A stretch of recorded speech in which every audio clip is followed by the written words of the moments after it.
Oh yeah. You gotta like these. It's basically the last problem there. You know it's gonna be a little freaky. So you got this airplane that has just gone over this satellite dish, it looks like. Radar station, okay. And when it passed overhead, it was 1 mile up.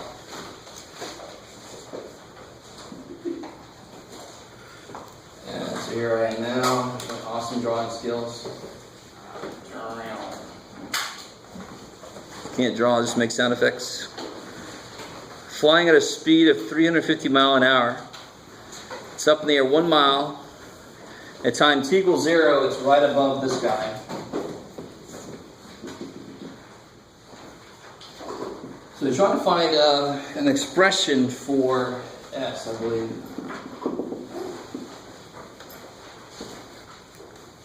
Express the distance S between the plane and the radar station as a function of the horizontal distance D. Oh, okay, so this is blah, blah, blah.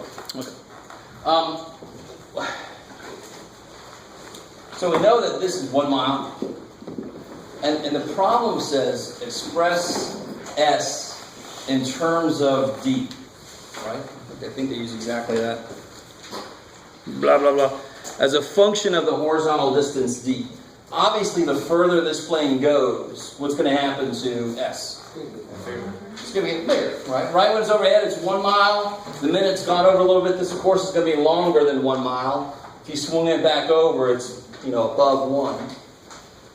Well, what's the relationship between the thing I know and the thing that I want to write in terms of that? What's the relationship between all those sides? What kind of shape is this? I love a triangle, more specifically. Right triangle. What do we know about right triangles? Pythagorean theorem, sweet. Which it says what? You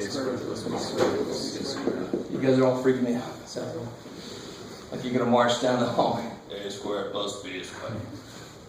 That's the way it goes when I ask questions like that. So what's the most important side in that equation always? Yeah, which one's going to be C? Which one's going to be my hypotenuse? These guys, it doesn't matter. They're interchangeable. They're just the other guys. They're the A and the B. Who cares who you are? Right? C is the important one. So which leg in here represents the same thing as C? Yeah, that's because it's across from the right angle. So it's always going to be the biggest side. It's across from the biggest angle. So S goes in here. So what's going to end up on this side? 1 squared plus d squared. I love it. 1 squared plus the other side, d squared. Now, is this S as a function of D? Not quite. What's still there that shouldn't be there anymore? The squared, right? I need to solve this. I want to get S as a function of D. Now, hopefully somebody is on one level a little concerned about that. What do you have to do actually to get it to there? Square root. Square root. Normally when you do this, what do you have to put? Plus or minus. Plus or minus. And what does that mean? Now, we're going a little quickly here. It's not horrible mathematics. Most of it's just understanding what really happens as you work this out.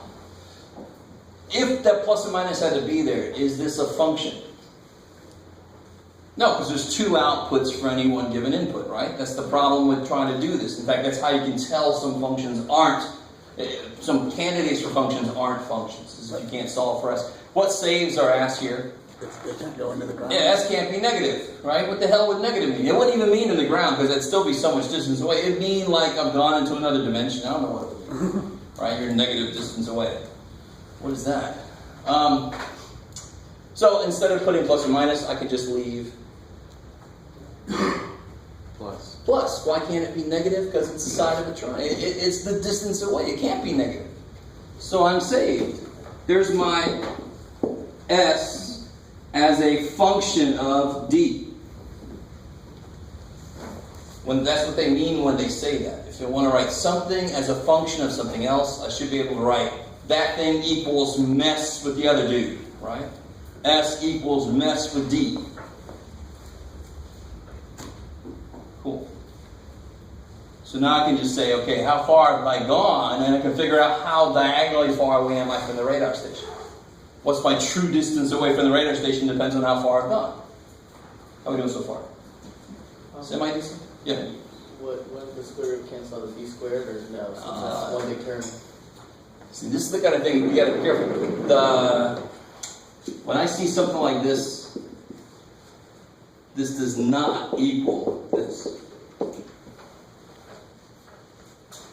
You guys with me? Everybody not believe me? It's because of the addition, right? It's okay to not believe me. I'm not always right, but I'm right about this. Right? Because, for example, give yourself an example. What is x in general? Number I don't know yet, so it's got to act like any other number would. Right? So, is square root of 4 plus 9 equal to 2 plus 3? No. Square root of 4 plus 9, square root of 14. 13. That's not 5. Right? That doesn't make a damn bit of sense. And you know, even better, you know you can't just do a squared plus b squared here, right? What do you have to do here to actually do it? FOIL it. And what's the square root? It can be written as what? What kind of power can I write a square root as? 1/2 power. So just like any power, it can't be distributed. No, it doesn't work like that. It can't be distributed across each piece. Cool. So it's a long-ass answer to no. You can't do that, right? That's the short answer. So that's part A right there. S is a function of D. What's part B say? Yeah, express D as a function of time. And I know that I'm going how fast? 350 miles an hour. 350 miles an hour. This isn't nearly as bad as it might sound. What's the formula for distance, rate, time? Dirt. I think I heard somebody say dirt. Good. D equals RT, dirt. So distance equals rate. Well, what's my rate? 350 miles. 350 times time. There you go. That's part D. Or part B. Let part B be easy. Just have to fill in the velocity, the rate. And now, incredibly enough, they're going to ask you to put part B into part A. I haven't even looked at it, but yes, okay. So they want S as a function of T now. Well, you know S is a function of D, and you know D is a function of T. That's a phrase you will only hear in a math class. And so all I have to do now is plug in what a node D is. You got to be careful about how you do it. What did I do wrong here? I've done something wrong. Yeah, it says square D, and I've only squared a part of D. This whole damn thing is D.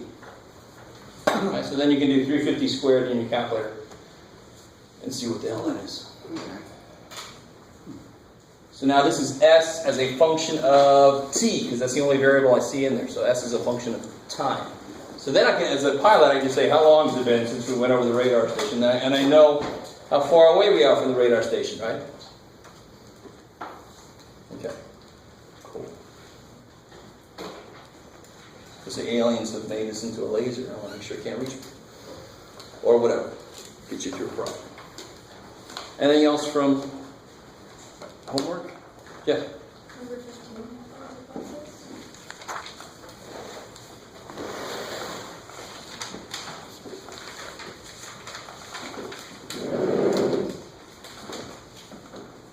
So 15. Oh yeah. Oh yeah. Okay. So 15 has got this here going on. So F. Where's F going? 1, 2, 3, 5, 6. Is that 6? 3, 6. Okay. So F basically goes straight here. Okay, straight. And G does its funky thing. At 2, it's at 3.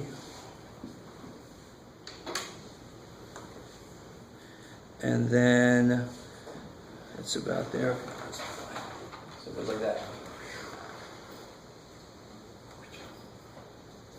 And then it says, so this is G. And the instructions say, sketch the graph of F plus G.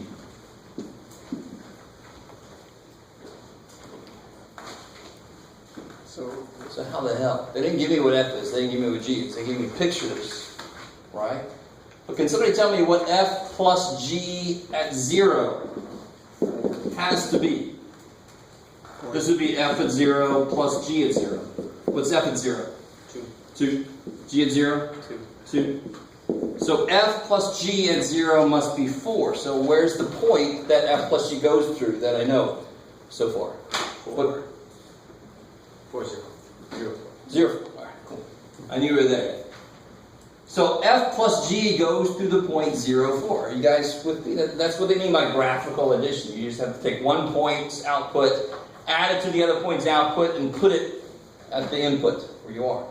So at 2, f looks to be about, well, according to my graph, 1.5. G is about 3. So f plus g at 2 should be about 1.5 plus 3. So about 4.5. Of course, I'm assuming my picture is close to right. So you just do the same thing with the picture they have in the book. So at 2, the output would be 4.5. So I go up to 4.5. And I put that there. Yay. But even before you do this, you know that these values are always decreasing. These go up a little bit, and then they come back down. So when I add, it should be the highest point around in here somewhere. Because that's at the highest point, and this is going down pretty slowly. So somewhere in here, it's going to be at its highest point. And then it's going to kind of turn around and go to 0. Because, of course, right here, it's 6. 0 plus 0 is 0. So I can pretty much, it should look pretty much like that somewhat at the end. So you can continue to be a little more precise about it. Look at 4. Looking in the book. What's f of 4 about? Somebody estimate it for me. F at 4. What's that? 4 is about a little less than 1, like 1. So let's say 0.8. Is that cool? Do you guys see that? Do you agree with me? I could be wrong. Any second I could go crazy. And then G. What's G of 4? A little less than 3. It's like 3.5. Looks like 2.5, right? A little below 3, so 2.5. So right there should be 3.3. F plus G at 4 should be 3.3. So I'm a little bit off there. 3.3 is about right there. So it falls pretty quickly. Do you guys get the idea of how to do that? That's what they mean by graphical addition. Maybe. Okay. And this kind of thing happens a lot in physics, for example. When you have two waves that cancel each other out. If you ever do music, and you have certain frequencies that might cancel each other out in some places. So if you have something like this and something else like that, well, they're going to just cancel each other out. So you end up with nothing. It's 0 all the way across if they are exactly the opposite. Maybe. Okay. Any other questions from homework? Yeah. In section 2.5, could you explain the value of that?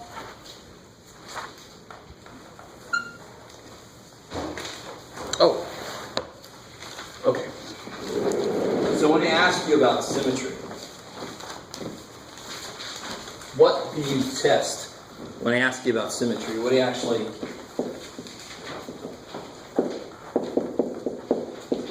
actually do to test the symmetry? See if it reflects it on the y-axis. So that would require you to graph. I want something that does not require a graph. Because here it didn't say. It has exact positive and negative value. So what does it mean to be even? Can somebody give me an example of something that's even? Squared, something squared. The thing about a circle, you have to be careful. Circle is not even a function. So it's got to be a function to begin with, right? That doesn't pass the vertical line test. A quadratic equation? Quadratic, so some kind of parabola. Not any quadratic. It's got to be something centered around the y-axis, because the whole idea of even symmetry is it reflects through the y-axis, right? Now think about what that means. I mean, the most simple example of this is x squared. And if I reflect right through here, what does that mean? Now, this is always a weird question, but this is the way you have to start thinking. What does that mean mathematically? I mean, that's nice to say there's a mirror there. You know, that's nice for us, but what does the math think about it? How do I look at that mathematically? It's always going to be the same thing on this side that it is on this side. Are we getting closer? This is going to be the same output, even if the input was 2 and it's now negative 2, for example, right? 2 squared is 4. Negative 2 squared is 4. For every y value, the positive and negative values are the same. So for even, if I plug a negative input, it's the same thing as if it was the old one. So f of negative 2 is the same as f of 2. That implies that y-axis reflection, right? I don't care what side of the y-axis I'm on, I go to the same place. So that means it is going to be a mirror image to the y-axis. Now, odd symmetry sounds funky as hell if you just hear about it, because it says symmetry through the origin. So it's going to be the same thing but negative. So now the easiest example of this would be like x cubed. And just try the same exact thing we did earlier. 2 cubed is 8. Negative 2 cubed is negative 8. So it seems then that the idea for odds is when you plug the opposite value in, you get the opposite value out. So f of negative x is the opposite of f of x. F of negative 2 is the opposite of f of 2. You guys with me? Yes. So it's one thing to kind of understand that. It's another next thing to put it into practice. So on this problem here, this is number 75. My function is x to the 4th. So the really nice thing is I only got to do one thing to test for even and odd.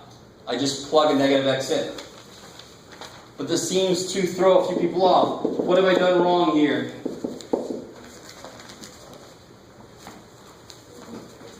Just put in a negative. You have to put parentheses around it. I like that. It's not true. That's true. Can you be a little more specific? Am I raising x to the 4th power? Am I raising this thing to the 4th power? No. No, Ann. Right? And of course, what's the negative to the 4th power? Positive. 4 of them kill each other. Right? So this is the same thing. So f of negative x is the same thing as f of x was. So of course, what kind of symmetry does this have? Even. No, that one's Even. Right? If it comes out the same, it's even. If it comes out the negative of what it was, it's odd. So this is even symmetry. And of course, what kind of a power do I have here? Odd or even? Even. Sweet. So even if I put in there some other, like x squared minus x, those are all even. That would still be an even function. If they're all even powers, it would still be an even function. That kicks ass. So looking at polynomials for symmetry, it's pretty simple. You see, is it a mixture of stuff or not? So what would this one be?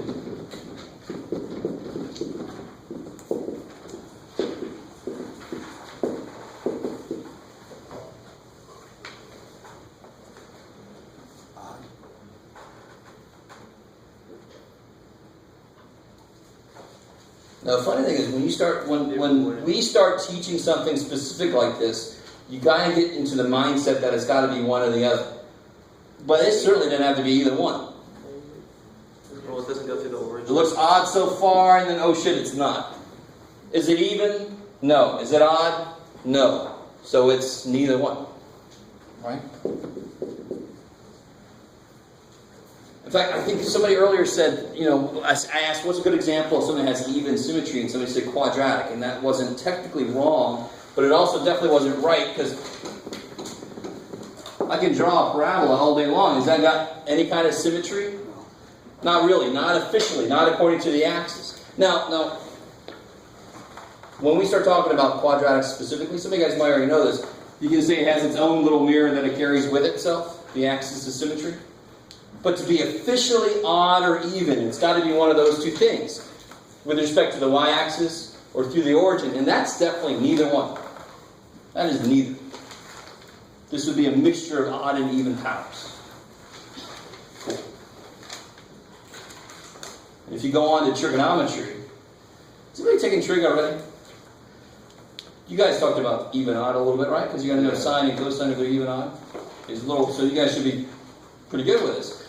If anybody's going to take trigonometry, that part should be easier for you because you talked about even odd. But in trigonometry, you have functions like this. It goes on forever. Would that be even or odd symmetry? Odd. Odd. Why? Because through the origin. Yeah, through the origin. When it's like here, then the negative of that is the negative output, 11. Cool. So in trig, you have these oscillating functions that you talked about. So it's natural to talk about even versus odd. The other one would be this here. It's just that thing just offset a little bit. Would that be even or odd? Obviously even, right? Because it's, well, go with what I'm trying to go for. It's the same on both sides. The mirror is on the y-axis. Cool. Okay, so if you do go on a trig, just remember this day. Oh yeah, Jeff was talking about that stuff. Cool. All right. Anything else from homework or? Yeah. 51 from this 2.6.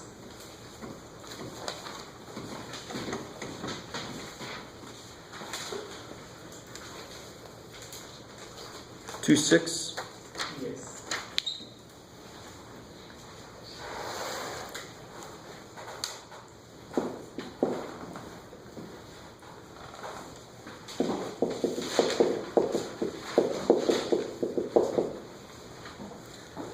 Oh, good. All right. So this one says find out, express in terms of f composed of g. So f of g of x. Find an inside function and some corresponding outside function. So let me give you an example. If I had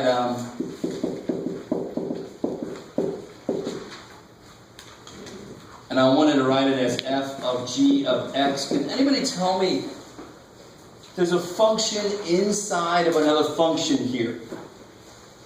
What's the overall form of this? 1 over x. 1 over something. I love it. And that's a weird ass question. I'm sure some of you guys are like, I don't know what the hell he wants me to say there. But the inside function, what function is kind of like inside, buried inside? Square root of x. The square root of x. Good. So I'd say this inside function, if that was square root of x, what has that been plugged into? 1 over x. 1 over x. So if you do plug this into there, you do get that. That's what they're asking here. They're trying to figure out what's the inside function and what was it plugged into. You guys semi with me? You guys with me like 10%? Or a few more people? All right. Because 10% is better than that. So very often we do call this the inside function. I call this the outside function. And you can kind of tell what the outside function has to be normally from just the shape of it. So here, what seems to have been plugged in? And where was it plugged into? X squared. X squared, good. So it looks like my inside function that was plugged in was x squared. Now to figure this guy out, you just replace all the x squares with x's, and you got it. Because you can see what it was plugged into. What was it plugged into? X over x plus 4. I love it. So the shape of this is something over that thing plus 4. Something over that thing plus 4. Specifically, they put an x squared. You see it? Cool. That's a very good question to ask. I love it. Because once you see it, it's one of those moments in math where if you see it, you're like, oh, there it is. Okay. It clicks into place. So I can see a few of you guys still need that click to happen. But you can imagine, I had my calc students doing f of g of h. They had to come up with this that goes inside there, that goes inside there. Oh, we got one of those. I like it. Good. And that was, of course, part of the review. Is one of those. Which one do you guys have here? 57, that's one of those. I like it. So 57.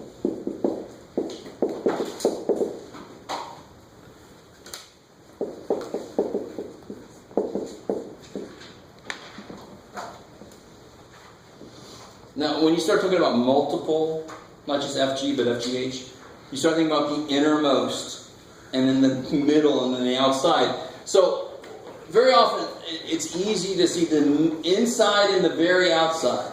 What's the very outside function? Next to the ninth. Yeah, something to the ninth power, exactly. So if I'm saying this is the form f of g of h. So this is my inside, this is my very outside, this is the middle dude, right? Middle man.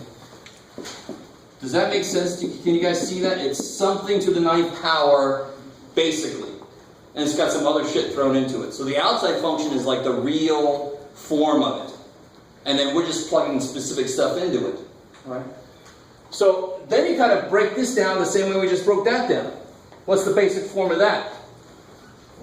4 plus 4 plus x. something. Yeah, x. So then the middle dude must be 4 plus x. And then what did I plug it in there, of course?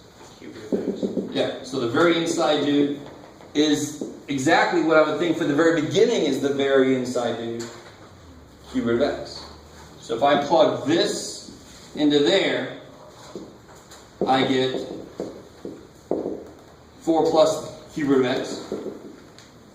And then if I plug this into there, I get 4 plus cube root of x to the ninth power. That's exactly what we got there. You guys see that? Who's going on to calculus? Anybody? A few of you guys? Alright? This will be stupid important to be able to do this when you get to calculus. If you can do this kind of thing, a big chunk of calculus will be so much easier. And it isn't that difficult to tell the very outside, the very inside. Sometimes the middle dude is hard to tell, but you can work it out as you piece them together. Okay. Any other questions from? Can we ask from the practice test? Yeah, just a second. Let me see what. 84 on 2.5. 2.5? Oh, okay.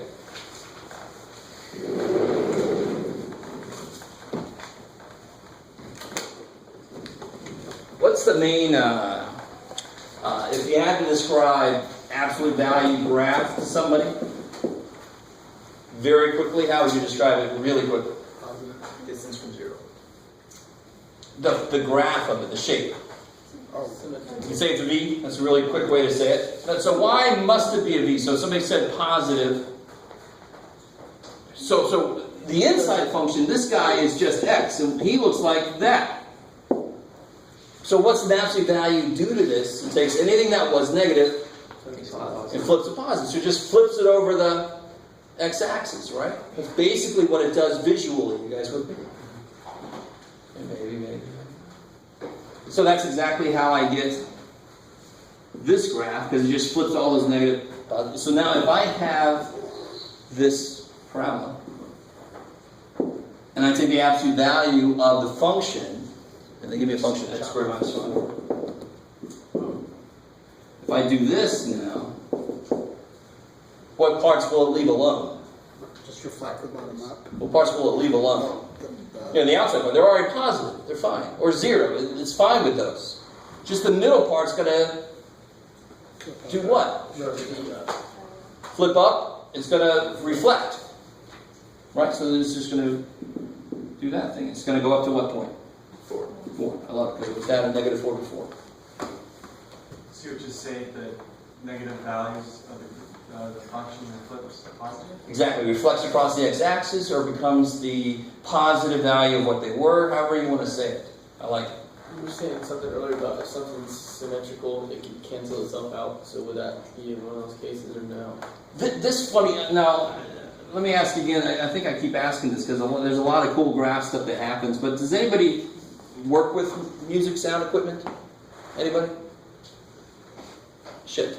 Oh. If you did, if you have the gain turned up too high, you'll see like an inverted, sound waves. You with me? Sound waves. So if you're looking at it, you're trying to fiddle with the frequency and stuff. If you turn the gain up too high, which is the power, which is how high it goes up, it'll flip back on itself because it's the machine trying to still show you something, and it says, oh shit, that's gone beyond where I can go, let me just flip it up so at least you can still see it. Does that sort of make sense? It's still trying to show it to you. It doesn't just want to do this to you. It wants to still show it to you, but that's the best it can do is just invert it, right? So that's kind of like where that happens. So it's not really, when I was saying earlier that it might cancel out, is if I have one wave that looks like this, and then another wave that looks like this, those of course will cancel each other out. That's called deconstructive interference. They kill each other. Right? You kind of with me? A little bit? A little tiny bit. Or has anyone ever heard of a whisper room? You think they have one of these in DC, I think. Yeah, where it cancels out Elliptical. all the noises and your body produces auditory hallucinations from it, and you can't even stand up. That sounds more like a sensory deprivation tank. Maybe that's what it is.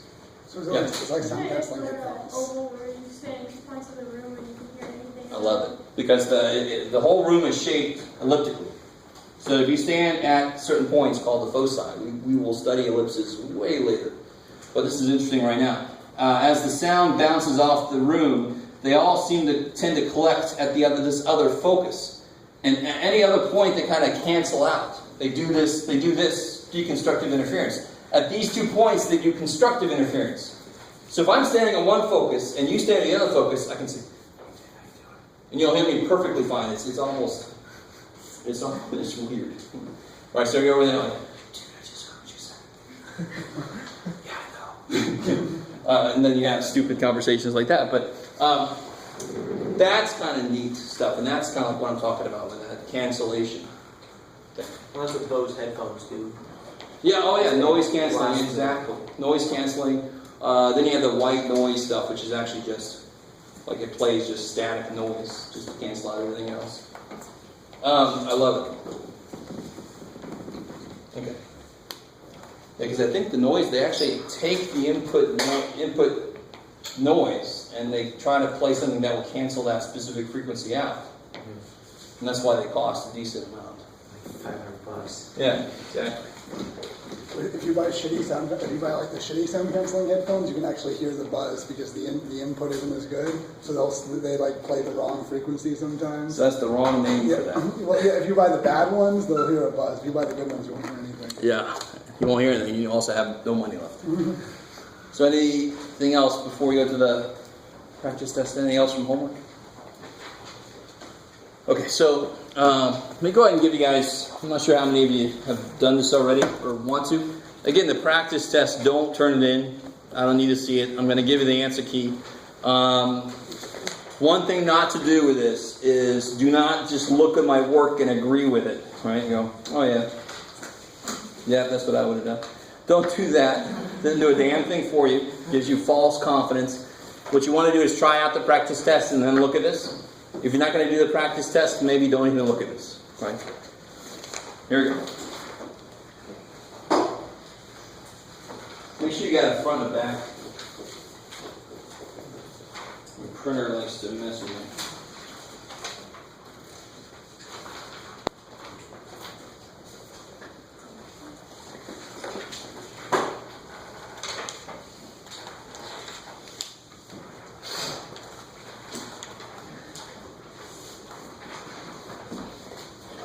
This one doesn't have that. Uh-oh.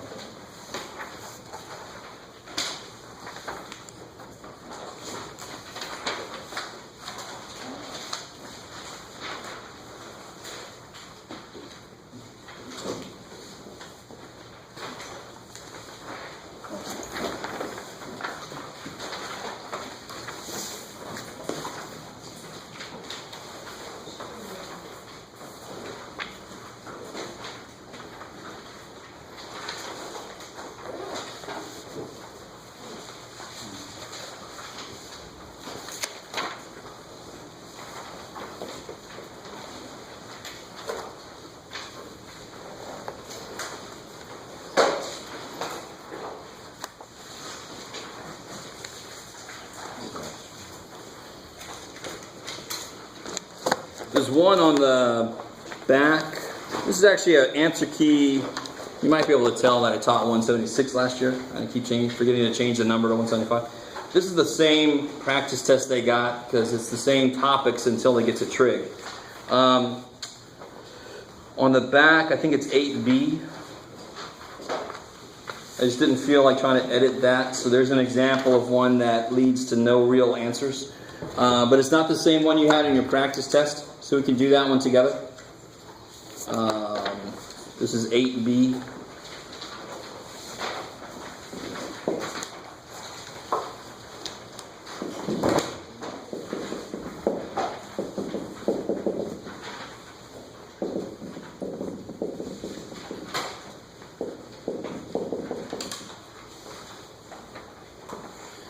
I changed it and forgot I changed it because I wanted to make one that actually worked. And since we haven't officially talked about quadratic, well, we sort of have, I wanted one that you could factor at the end. So maybe go ahead and try this one out if you haven't tried this one out yet. This one blows. I hated this one. Oh man.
Are we going to be able to use calculators on the test?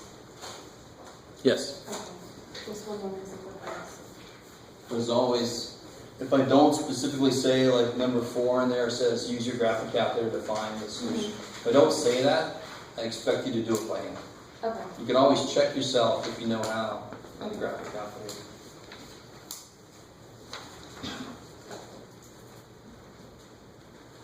Number 4, would you just find the point of intersection?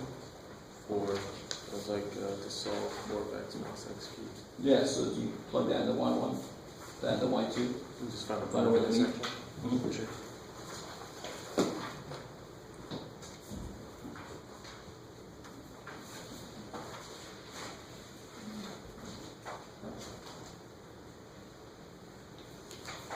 Make sure everybody got off to the right start. Can I cancel those x's? No. No. Hell no, right? The only way to make that x cancel out there is to somehow subtract from it. But what's the only thing you're allowed to do to a fraction on the top and bottom? Multiply or divide, right? That's the only thing you're allowed to do. If you do anything else, so something else I see is somebody says, oh, that's a minus 4. Let me subtract 3 from the top and bottom. You know, that's neat. Because then it's only 3/7. Well, that's the same thing as 0. That's 0. Yay! No, that's crap. Right. So come on. So none of that. So what you really look at this as is you say, what is everything missing that everybody else has? And really, the first step is, what the hell has he got? And in this kind of problem, normally he's got this and this. And sure enough, how do you factor that bottom? X minus 4. That's that. So he's not missing a damn thing. He's got what everybody else already has. What's he missing? X minus 1. So the beautiful thing about this problem is he's missing an x minus 1 to be like everybody else. You just give it to him. Because you're allowed to. If you do it to the top and the bottom, he's missing X minus 4. x minus 4.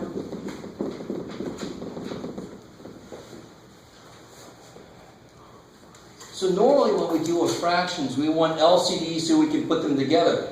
But it's an equation. It's even one step better. Because it's an equation, what am I allowed to do? But in general, I'm not.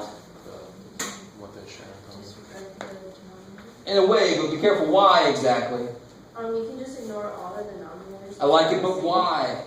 Because they all have the same common denominator. See, this is a point, there's something you're missing there that actually it's not terrible. You'll do the problem, but then you might miss something else out if you don't really understand why you're allowed to do that. I can multiply both sides by something. By anything I want to, as long as it's not zero. So I'm going to multiply both sides by this stupid thing, because then this stupid thing will cancel. That turns into a shortcut of kill all the bottoms. But realize why it's possible to do it. If I multiply by this, it's going to cancel everywhere. So that's why my first step is to make all the bottoms the same, because I can then effectively do that because I multiply by it. Kill it.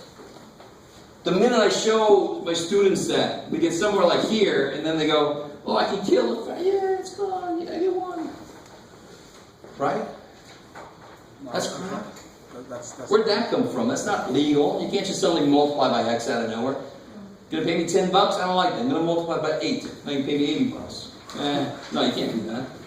This is still 1 over X. I can't get rid of that bottom. But if it was an equation, then I'm allowed to multiply by the bottoms. You can kill it. And what do you get here? Alright, and then here's the most common mistake on this problem. That negative has got to come through. Negative 2x times x. Negative 2x squared. Negative 2x times negative 4. Plus 8x, yeah. And over there, there's just a 21 that's left alive.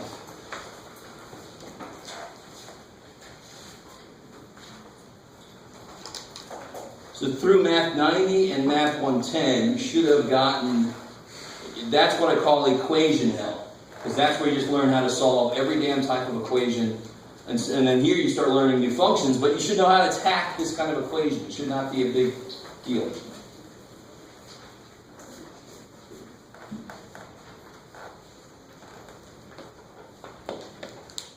Just set it equal to 0.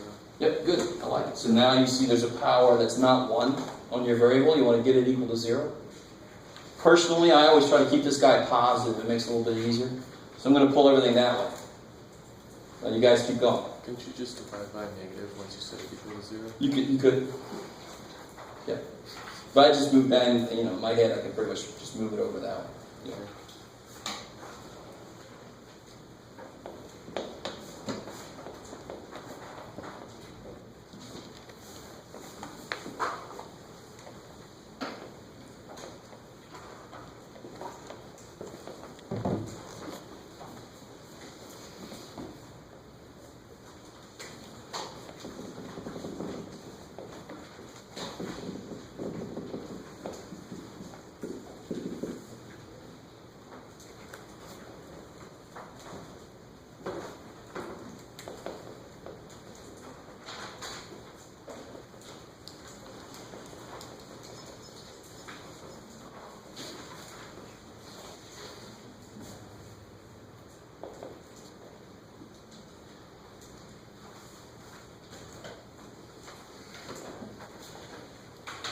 And this is a form of factoring that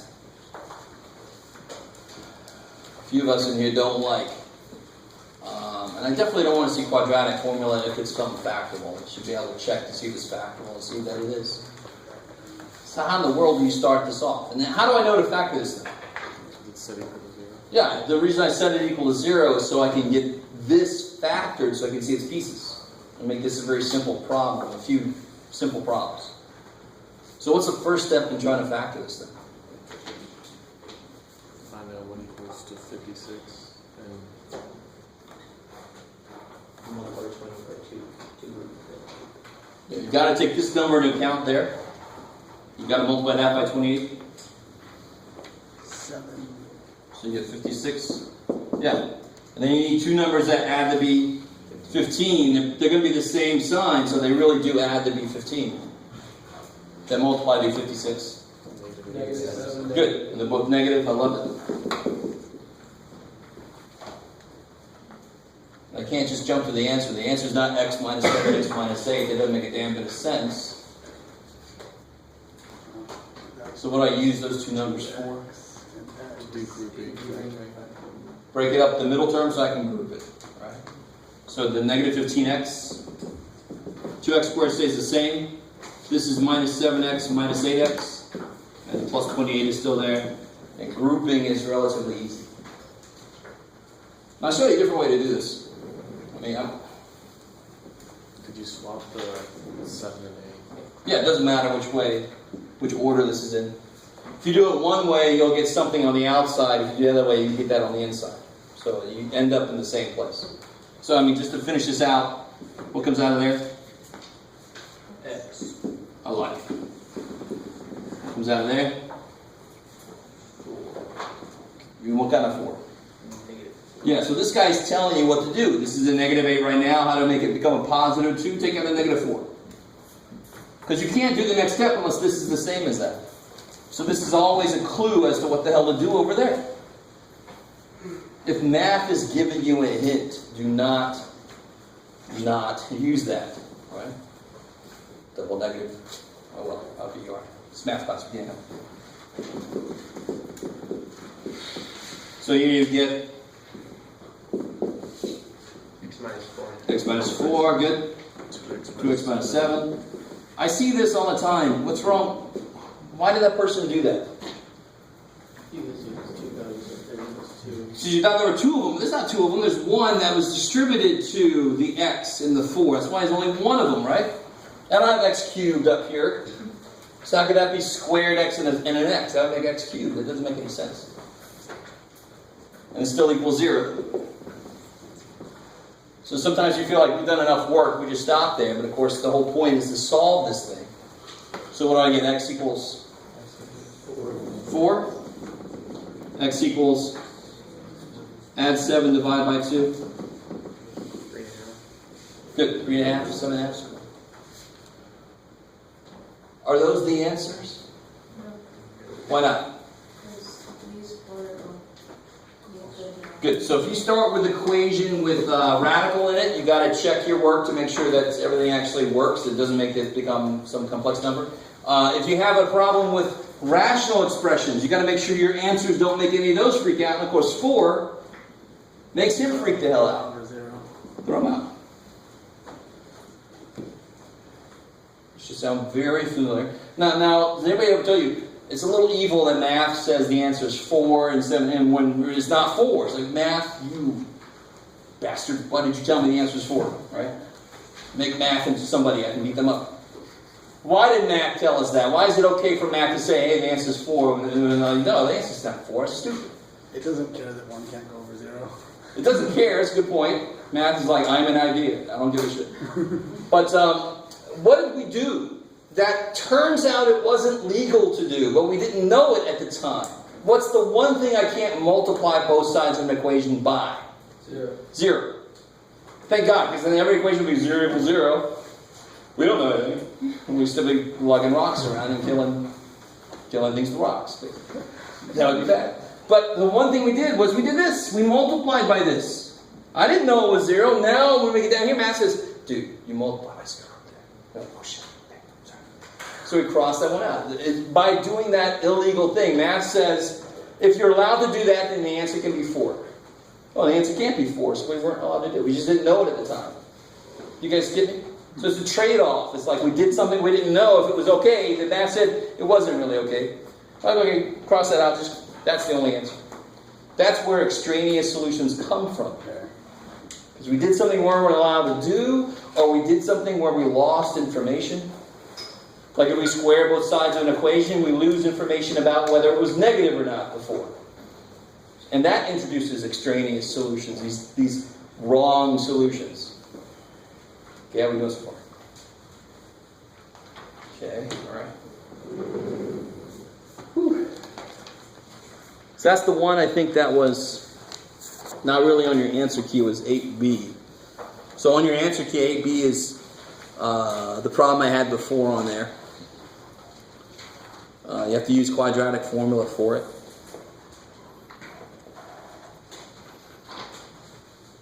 Do If you explain 2G, would you just use the conjugate? Oh yeah, 2G.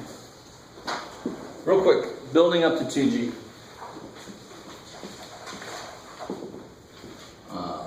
If I had this, how would you rationalize that? Times it by root 5. Yeah, multiply by root 5. Why did we do that? To rationalize. To make the bottom rational. I love it. That's why we call it rationalization. It's silly.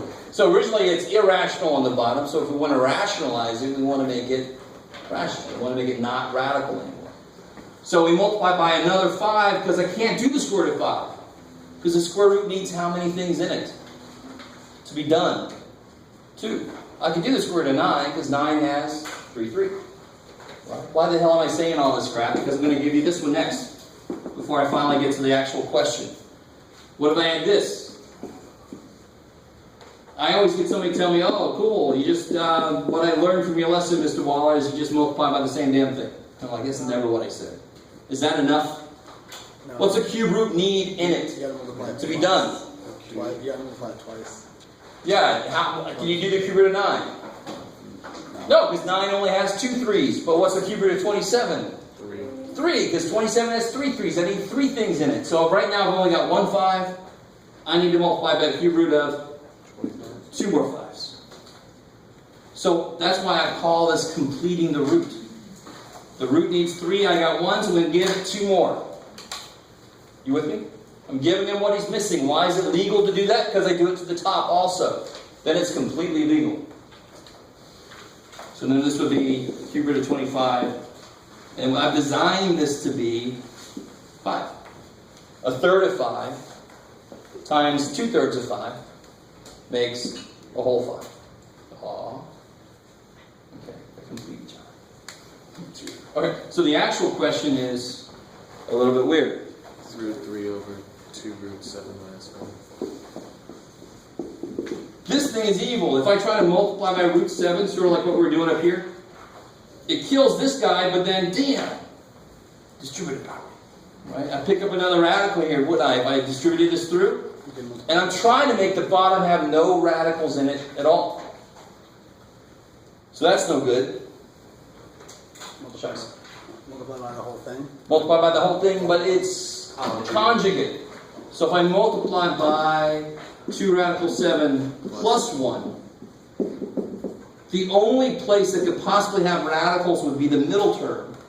But the middle term is going to cancel. It's like the difference of squares paired, right? That's really what conjugate means. That's why we do that. It's because I want to be able to do this, but there's too much shit there. So I got to somehow take into account everything that's there already. And that's how we do it. We multiply by the conjugate. On the top I get 2 root 20. I love it. You can only multiply like roots. So 2 doesn't have any to go with. It goes with the one that's there, root 21, plus Root 3. root 3. Here I get what? 27. 4 times 7, right? Half of 7 makes a whole 7. So you get 28 minus 1. And of course the cross terms cancel. We built it to do that.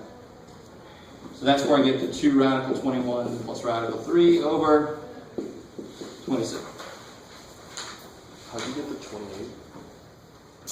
So again, if I look at 2 times 2, 1. radical 7 times radical 7, 7. 4 times 7, 28. You guys see that? Whenever you multiply radical something times radical that same thing, you get that thing. So radical pi times radical pi is pi. Like, no.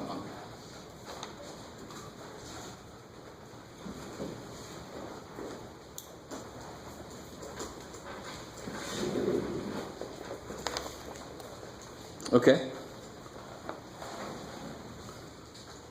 So let me try it out 11D yet. Without looking at the answer key.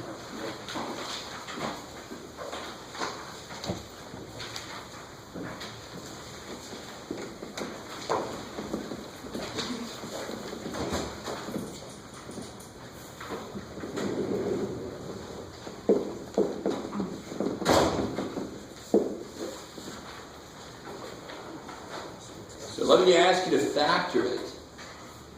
Well, at first glance, it looks like there's nothing really that I can do. And dear God, don't multiply that stuff out. Man, please don't do that to yourself. That's kind of the opposite of factoring. I should very rarely have to multiply when the question says factor. Real quick though, there's something I should be able to do with this. Take out 4. Yeah, and I definitely cannot do this. That's not right. Right? And I'm not saying that's what you were saying. But you see why I can't do that? It would have to be I mean, how did it escape the square root? Did it tunnel under? Right? I don't think we covered that operation yet, the tunnel operation. Yeah. Wouldn't you have to put it to Isn't it turning to square root of 4x plus square root of 4? Definitely not. You gotta be careful. Again, the square root can't distribute across things. Wouldn't you have to raise it to a 1/2 power and then take out 4? You have to raise it to 1/2. You could, but there's no need to. So the 4 that you took out from the 4x plus 4, it's 2 square root? So inside, and this is what you're saying, inside you factor, and now you, like any radical, when you try to simplify, you break it up. This is the square root of 4 times the square root of x plus 1. Of course, square root of 4 is 2. Now, if you're going to go further in mathematics, you want to be more and more able to just go from here straight to there. No problem. You don't need that middle step. 4 comes out, the radical of 4 is 2. Bam. Right? Whatever's there has to be done to whatever you're trying to take out. You can't just escape it. So if I add this,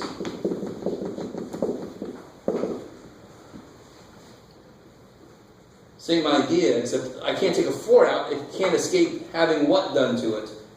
Cubing. So if I try to take a 4 out, it actually has to come out as 4 cubed, 64. So the steps I'm kind of skipping there are take a 4 out, cube the 4, 64, cube the x plus 1, there it is. But why do that step? 4 comes out, it has to be cubed, there it is. Right? So now look at 11D again. What can you do with that first piece?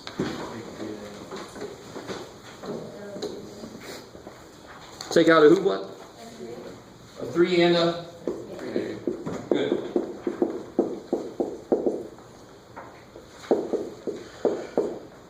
So out of this first, real quick, how many terms are there? 2. I love it. 1, 2. Cool.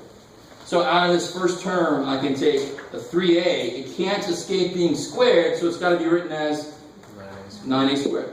And what's left inside? X minus 1. I took a 3a out. And that's still squared, of course. You guys see that? Let me write it a different way. So if I do this, and rewrite it as, you guys are all cool with that? On the inside, I can just take a 3a out. I got an x minus 1. And then I got to square this and square that. That's where that came from. You see what I'm saying? It's perfectly fine to do this step. I'm desperately trying to get you to the point where you don't really have to. You want that to be really quick. Because later you're going to have a lot more to worry about. Right? So now I've got 2 terms. What I'll always try first, of course, what's kind of jumping out at you here?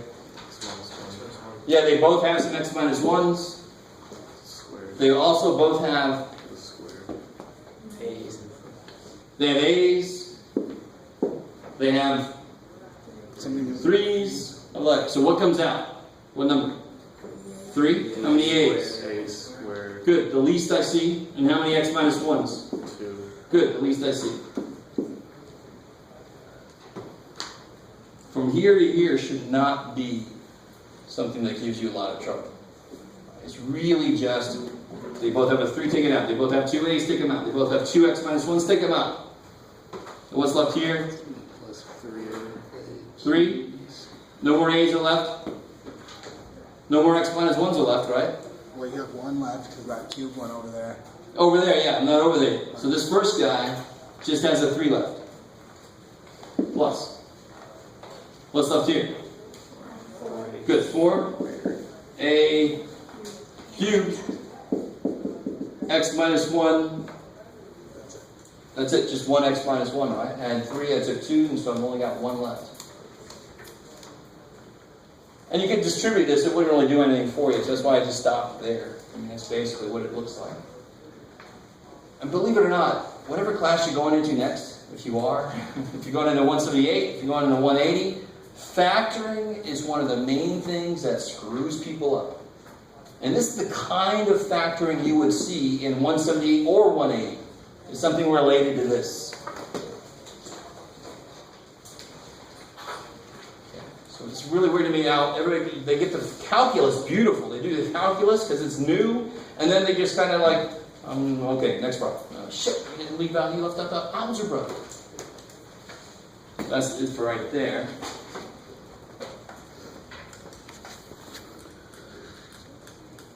Anything else from the practice test? Yeah. For 2D, what's the order of operations? Because I know you wrote it as different. Oh, yeah. Instead of PEMDAS. Yeah, because remember, PEMDAS could have been PEDMASA. It's just hard to say. So M does not always come before D. It's parentheses first, exponents next, these as they come, these as they come. So I always write it like that. Please excuse my dumbass son. Or to your aunt Sal, whichever one sticks in your head. Right?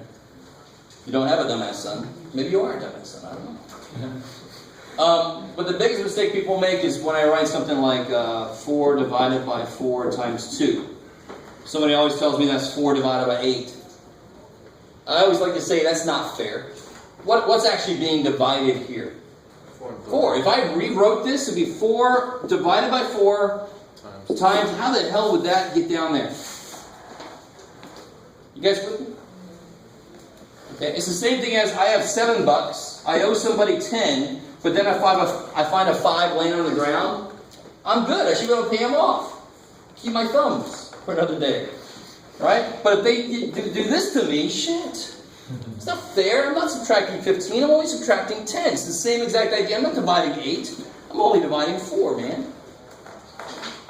That's why if you look at it straight like PEMDAS, then that's going to screw you up. I don't want you doing my checkbook. Please, dear God. You guys see my... So then, 2B...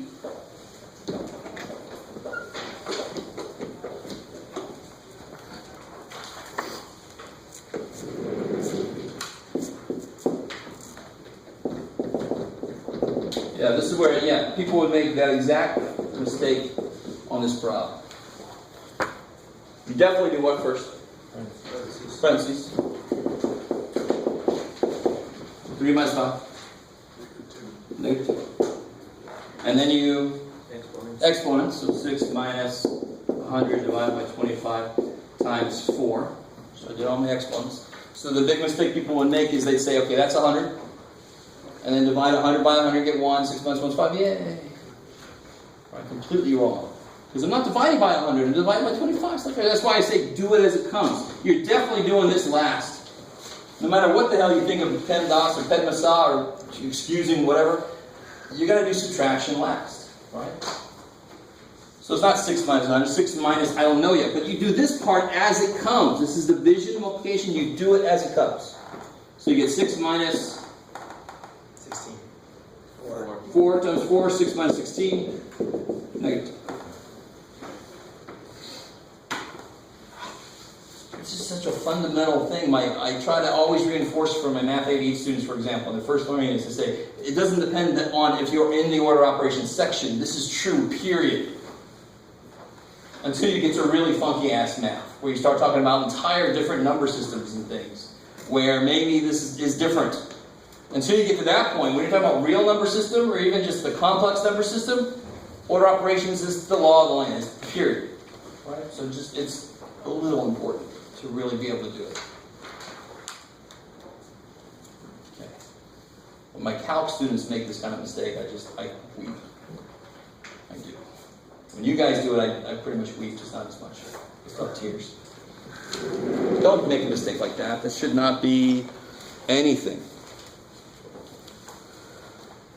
Can you do 2D? Oh, yeah.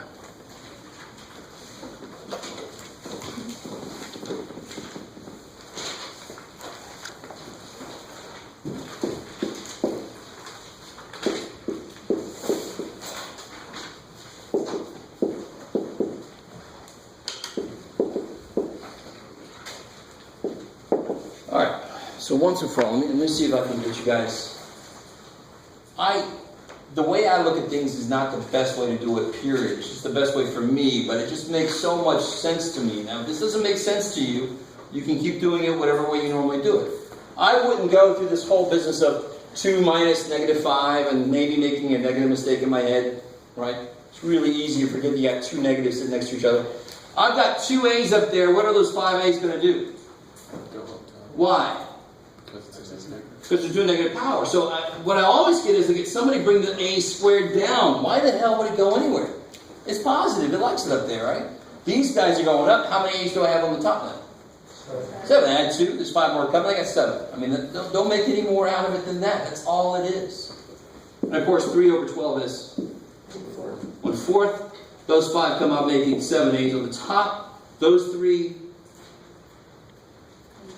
go down, making how many B's? 4, because you had 3, you already had 1, so now you got 4, right? You guys see that? Now, if you did it the long way, what's -3 minus 1? B to the -4, and then those 4 B's go down. But I got there quicker, man. But, it's not just that. It's just do it the way that makes more sense. If that way makes more sense to you, do it that way. But this is really what's going on, and that's really nice. So I still have to do the -2, right? And this tells me to do 2 things. It tells me to flip it, square it. So I just flip that up, and square it, flip it down, and square it. And the next big mistake I get is people tell me that's 49. I'm not squaring 7. I'm squaring A7.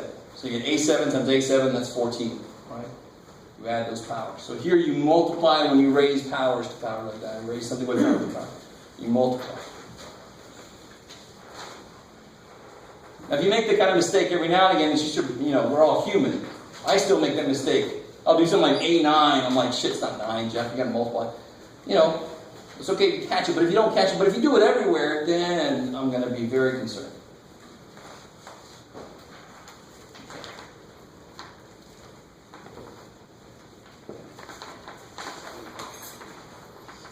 Okay, so anything else from there? Yeah. 2C. And that'll be yours. So 2C.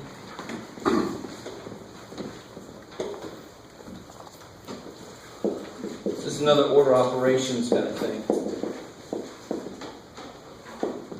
Where in the order operations are absolute values? I like that. They're like parentheses. They're somewhere. They're exactly like parentheses, so they're in the same place. So you got the absolute value kind of ideas inside them, and then do what they want to do at the same level as parentheses, which means first, right? So inside here, what can I do? Yeah, you got to cube first before you subtract. So 7 minus 8. Good. -1. Plus, inside here, what can you do? Yeah, you got to do in parentheses first. So 3 times -4. -12. So you get -1 plus absolute value of -1. 2. Yeah, what's the absolute value of -1? 1. With a negative on the outside. Right? The negative comes down. The absolute value of -1 is 1. You guys with me? Can those 2 negatives cancel? Because you can't multiply until you've done these effective parentheses, right? And when you do what the absolute value wants, the negative's gone. So nobody's there to kill him. And over there, of course, the absolute value of -1 is 1. 0.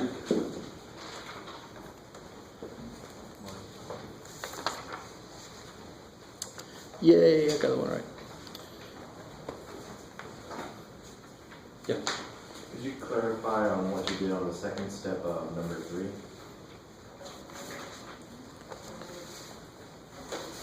Oh, okay.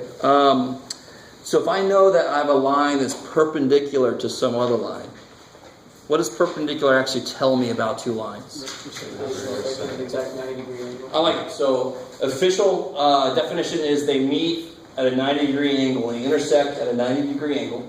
Yeah. So it's a very specific form of intersection. And what does it mean in terms of line equations? They have a reciprocal slope. Good. Their slopes are complete opposites. They're not only reciprocated, they're the opposite sign. You with me? So I like to think of, parallel have completely exactly the same slopes. So they don't run into each other. If one's different, he's going to run into the other one somewhere, right? So perpendicular has exactly opposite slopes. All the opposites we know. We flip it and we change the sign.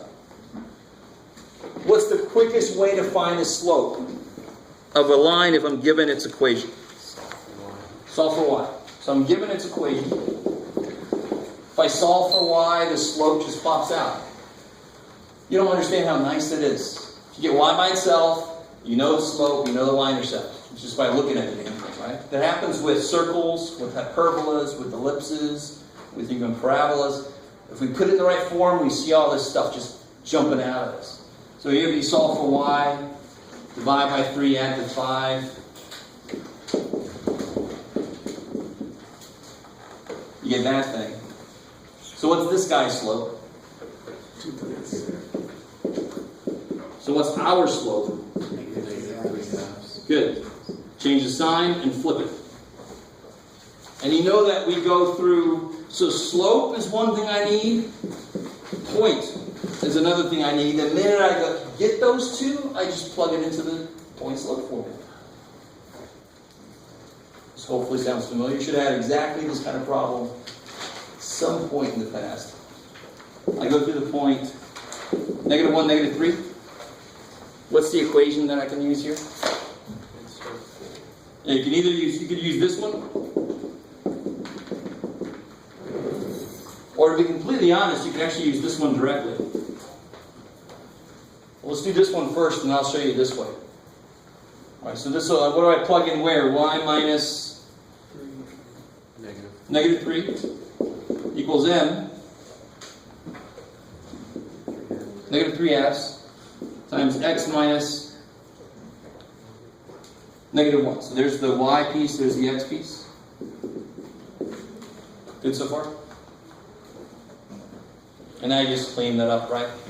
You get y plus 3, -3/2 x. This would be plus, so when you bring that through, it's minus. Subtract 3. So you get y equals -3/2 x. Did I clarify? I can't remember what step you might have been talking about. Who asked that question? Oh, yeah. Did I hit it? Mhm. Okay. Like maybe it was where that came from, or? It's the formula. Okay, gotcha. And then this will be 6, so this will be 9. Making that over 2. Is that cool? A real quick check. You plug a -1 in to your equation, you better get a -3 pop out, right? That's a real quick check. Make sure that happens. Now, how do I use this directly if I wanted to? Instead of doing this, I could have went straight to here. When y is -3, and we know the slope is -3/2, x must be -1, and I could just solve for b. I don't know if you guys have ever seen that way. Sometimes teachers show both ways, but very often they'll only show this way. Now, the problem is, when you get b equals -9/2, you don't stop. You then have to go back and fill everything in. Y equals -3/2 x. Put the b in. Get the same answer we got there. How we doing? Okay. So I want to say something in general. Chapter 1, chapter 2, mostly should have been reviewed. And if it seems like it went by pretty quick, it did. Because of that fact, it's supposed to be reviewed. It's very dense with stuff. You with me? And very often, some teachers might have skipped over something, or for some of us, it might have been a long time ago. But it's still your responsibility. You can come see me, go see a tutor to fill in whatever gaps you have. If you forgot how to factor, if you've never seen how to do rationalization of, you have to use conjugates, whatever weird shit that you just forgot or never saw, you need to fill those in. After this first test, we're going to slow down a little bit because we're going to be getting in some new stuff. So I'm not always going to be going at quite the same speed I was in chapter 1 and 2. Does that make sense? Because all of chapter 1 and 2, almost all of it should have been reviewed. Even the inverse stuff we're going to be doing after this test. You should have talked about inverses before. Hopefully. Depending on your teacher. Anything else from the practice test? Were you all able to do number 4? For example? If not, why? Then ask the question. So, see how much time you got here.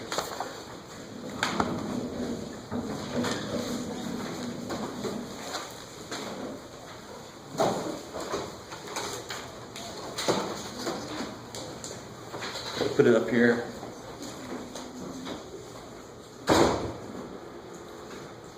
And again, I will have a few TI calculators to borrow. But you've desperately got to get one or check one out in case they don't have enough. I'm not going to bring one for everybody.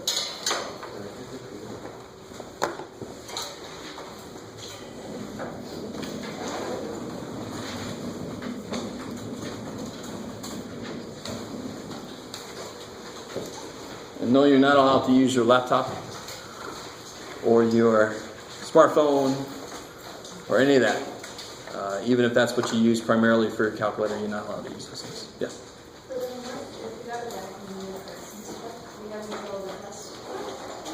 Homework corrections, remember, are due by when? The day of the final. I love it. So you just do homework corrections whenever you can. You're not going to be late ever, basically. Either you turn them in or you don't. So if you turn them in sooner, don't expect me to look at them anytime soon because I'm always focused on new homework, grading that and getting it back. But you do it whenever you get time. So, because the final's cumulative. So either you do it now, you get ready for the test. Do it later so you remember it so you get ready for the final. That's why I'm like, either way is fine. Okay. So let's do this problem here, number 4.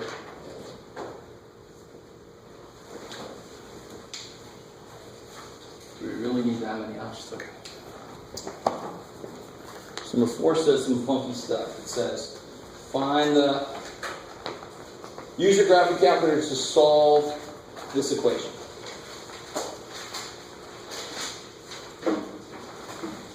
And I don't care, this is kind of cool. If you really stop to think about this, you've just discovered how to solve any equation in the universe. If your graphic calculator is able to graph it, you can solve it. You put one side into y1, you put the other side into y2, and you see where they meet. Because that's got to be the solution. It's got to be the place where they're both true. Is where they both are defined at the same time. So if I put into y1, the square root. Your calculator might not be as kick-ass awesome as mine is. So you might have to put parentheses around that, right? And my actual calculator is not even as kick-ass awesome, so I can't even say that. The new one that has that extend over the whole thing. And in y2, you put the other side 4 times x minus 1 to the 6. Whenever I put new stuff in, I do zoom 6, just kind of automatically, just to, in case I did some weird stuff with my window. Look at that, that's some weird shit. So, let me see if I can make it do that again. So the first one I put in there was that square root equation, right? So you can see how it's not defined in a few places. Those must be the inputs that may be that made it negative inside. You with me? So the ones I can actually see, those somehow come out to positive numbers on the inside of the square root. But where does it look like? Here's my parabola. That 6 power is basically going to be a very skinny parabola. So my only possible answers would be in that little area down there. This is a perfect situation for the zoom box. Between 0 and 2. So I just hit the zoom box, enter for one corner, and then go to the other corner. So now I can see there's the square root part, and there's the parabola part, and now I can see my answers where they intersect. Are you guys cool with that? Now, I heard somebody saying something. Is there another way you have to? Because you can use stuff like zoom in, right?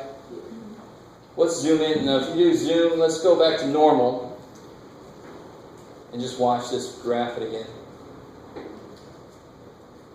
All right. Now, if I hit zoom in, I'm curious. So to help me out, I can put the cursor like right around where I want it to zoom in to. Let's see what it looks like. That's pretty good. So I can still see where they meet. Kick-ass, I like it. All right, so zoom in is not a bad option. Just zoom in and zoom out. Sometimes it moves too much, and then they either zoom out way too far or zoom in way too much. Zoom box, I just like to have that control. So how the hell do I find the intersection like that one right there? How do I find that? Trace. Good. So go to second, with your shift button, trace to get up into calc, and I want to find the intersection. And remember, the beautiful thing about intersection, you put it right on top of what it looks like the answer is, the first curve, and it bounces to the next curve, and then it says guess, so I'm already there. So there's one answer, 0.2165, blah, blah, blah. Right? Yeah, Jeff. All right. What's that Y piece got to do with anything? Does it have anything to do with the equation? Obviously not. There's no Y in the equation. But it's for that specific, for that side, that's the output at there. But it has nothing to do with the equation. Don't write that number down. The answer are the X values that make this thing work. So that X, and then you do the same thing for the other side, find the other X, and you're done. So once you zoomed in, what do you press to get the X and Y? So then you go, once you zoomed in, you go to second trace to get into calc up here. Hit second trace, and you should get this list. So that's your calc. Everything up here has to do with graphing. So when it says calc up at the top, that means calculate something on your graph. And this stuff is actually calculus down here. We're going to go that far. And I want to find an intersection, so I hit 5. And just to cut down on this, the first time I did this, I did it all the way up. And then I said the shortcut is just move the cursor. Let's find the other answer. Move the cursor to the answer. And then it asks, what's the first curve? Hit enter. It automatically bounces to the next curve. I've only got 2.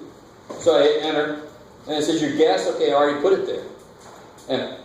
So there's the 1.8113, blah, blah, blah. Is that cool? Uh-oh. All right, hang on to that thought. I'll help you out in a second. Anything else? Yeah, my zoom box, I'm not really sure how to do that. Like, I keep messing up on my calculator. It keeps telling me to click every time I try to. Oh, you have to be careful because if you don't create a box with any area, it's going to freak out. So if I do zoom box, when you hit enter for one corner, you got to make sure you go down and over, or you have to actually create the box. If I just go down and hit enter, it's like a box with no area. So it's going to freak out. It's like, how do I show you that? That's the most common mistake that's made. So I have to move it to a corner of my box, and then I've got to move in 2 dimensions, so I can actually have an area to zoom in on. Yeah. Otherwise, it's like saying, I want you to blow up this part that has no area to it. Just blow it up. How the hell do I do that? And then you can do your intersection.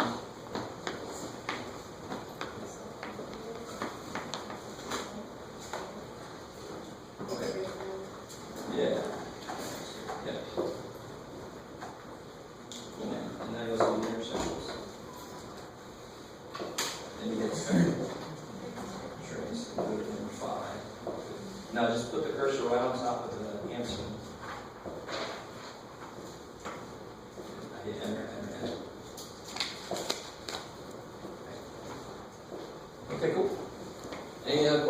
the practice test? Okay. All right. So the best way you can get ready, obviously, is to do the homework. So if you haven't finished the homework, I wouldn't even look at the practice test, right? So finish the homework. At the same time, you do what you need to do to get ready for the test. So if there's some sections you haven't done the homework out of, but there's stuff you know really well, it's up to you to make that call. What are you going to focus on to get ready for the test? You can live with some late homework. It's not going to kill you. With that said, the best way to get ready for the test is to do the homework. So you have to balance that out yourself. Okay. I want to ask you a quick question before I turn the